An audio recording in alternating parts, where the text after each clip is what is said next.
Babylon दुनिया का सबसे अमीर शहर था। वहां की दीवारें ऊंची थी, रास्ते चौड़े थे और व्यापार का स्तर बहुत ऊंचा था।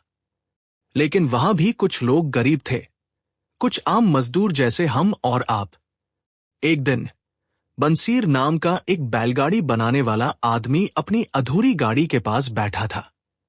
उसका दोस्त कोब्बी आया और पूछा, क्या बात है, आज काम नहीं कर रहे? बंसीर बोला, दिल नहीं है यार, हर दिन काम करता हूं, फिर भी जेब खाली। हम हमेशा गरीब ही क्यों रहते हैं? कोब्बी ने कहा, हाँ, हम मेहनत करते हैं, लेकिन फिर भी हमारे पास पैसे नहीं बचते। कोई बात तो है जो हम नहीं समझ पा रहे। तब दोनों ने तय किया कि चलो किसी से सीखते हैं, किसी ऐसे से जो अमीर है, लेकिन शुरू में वो भी हमारी तरह गरीब था। वो गए अरकड़ के पास, बेबीलोन का सबसे अमीर आदमी। अरकड़ ने उन्हें बैठाया और बोला, तुम जानना चाहते हो कि मैं अमीर कैसे बना? मैं भी गरीब था। एक बार मैंने खुद से सवाल किया, अगर मैं दूसरों के लिए दिन रात मेहनत कर सकता हूं, तो क्या खुद के लिए नहीं कर सकता? तब मैंने एक फैसला लिया, जो भी कमाऊंगा उसका 10% सबसे पहले खुद को दूंगा। मतलब, जो भी मेरी कमाई होगी उसका 10वां हिस्सा मैं बचाऊंगा, किसी को नहीं दूंगा, न खर्च करूंगा, न उड़ा दूंगा। कोब्बी ने पूछा, 10% ही क्यों? अरकड़ बोला, क्योंकि ये छोटा हिस्सा है, तुम्हारी जरूरतें बाकी 90% से पूरी हो सकती है। ये 10% तुम्हारे भविष्य का बीज है।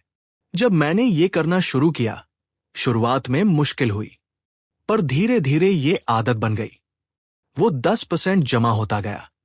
फिर मैंने उसे काम पर लगाया, उधार दिया, व्यापार में लगाया, और फिर मेरे पैसे ने मेरे लिए पैसा कमाना शुरू कर दिया। जैसे एक पेड़ का बीज धीरे धीरे बढ़ता है, वैसे ही धन बढ़ता है, पर शर्त है कि तुम उसे खर्च ना करो, बल्कि लगाओ। फिर अरकड़ ने बताया एक किस्सा, जब उसने अपना बचाया पैसा एक ईंट बनाने वाले को दे दिया, जिसने कहा था कि वो कीमती गहनों का व्यापार करेगा। मैंने मूर्खता की। अरकड़ बोला, उसने सारा पैसा गवा दिया क्योंकि वो गहनों का जानकार नहीं था। मैंने सीखा, पैसा उसी को दो जो उस क्षेत्र का जानकार हो, और सबसे जरूरी, धैर्य रखो। एक दिन में कुछ नहीं होगा, अमीरी धीरे धीरे आती है। फिर अरकड़ ने उन्हें सिखाया कर्ज से कैसे छुटकारा पाए। उसने कहा, अगर तुम्हारे ऊपर कर्ज है तो तुम अमीर नहीं हो सकते। हर महीने बचत का कुछ हिस्सा अपने कर्ज चुकाने में लगाओ।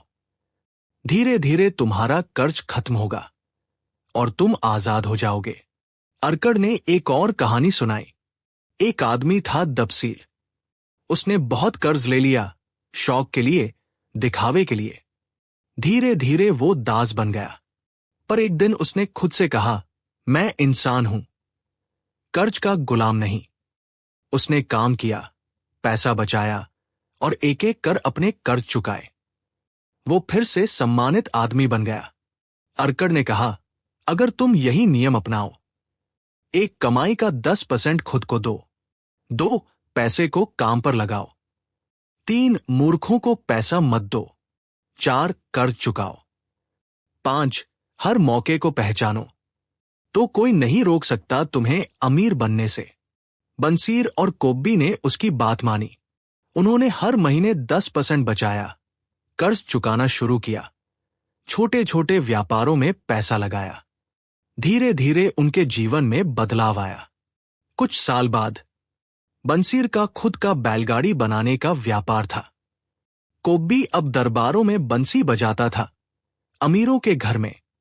दोनों अब मुस्कुराते थे, क्योंकि उन्होंने अमीरी सिर्फ जेब में नहीं, सोच में भी हासिल कर ली थी।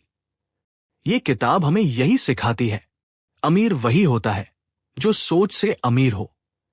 जो पैसा सिर्फ खर्च करता है वो गरीब है, जो पैसा बचाता है वो समझदार है, और जो पैसा लगाता है वो अमीर है। अगर तुम भी सोचते हो कि कमाई कम है, तो ये याद रखना, कमाई से अमीरी नहीं आती, बचत और निवेश से आती है। आज से शुरुआत करो, 100 कमाते हो, 10 बचाओ।